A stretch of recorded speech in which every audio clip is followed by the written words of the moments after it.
ఉండి మనది నాటు ఒక్కరోజు ఇంటికాడ ఉంటావా అని బిడ్డ పాపకు బాగా కష్టమవుతుంది పాపము. ఒక్కడే తిప్పల పడతాండు మందేసుడు జంబు కొట్టుడు అది ఇది ఉన్నది.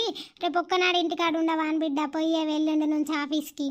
నేను ఉండమని అంటే రేపు అలా పెద్ద సార్ వస్తాడట రేపు ఎల్లుండి. అబ్బా నాతోని కాదే అమ్మ తమ్ముడిని ఉండమనే అమ్మ అని అన్నాడు బిడ్డ. ఒక్కరోజు ఉండు ఎల్లుండి అన్నయ్య ఉంటాడు బిడ్డ సరేనా?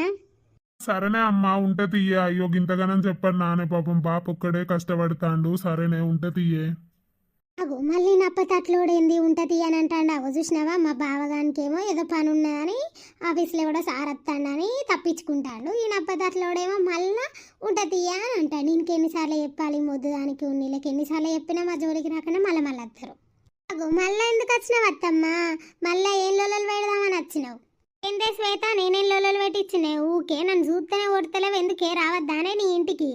ఏ దాని మాటలు పట్టించుకోకే అమ్మా. దానికి ఉండబుద్ధి కాదు నోర్రిక ఉండదు ఏదో ఒకటి అంటది. దాని మాటలు పట్టించుకోకు. గట్లంట్లేనత్తమ్మా మరి ఎందుకు వచ్చినావు పనివాడా మా ఇంటికి అని అంటానా. బో నువ్వు ఎట్లా మాట్లాడతానవో బాగా అర్థమైతే ఇయ్యే నాకు. అర్థమైతే ఏం చేస్తావు మరి ఇప్పుడు?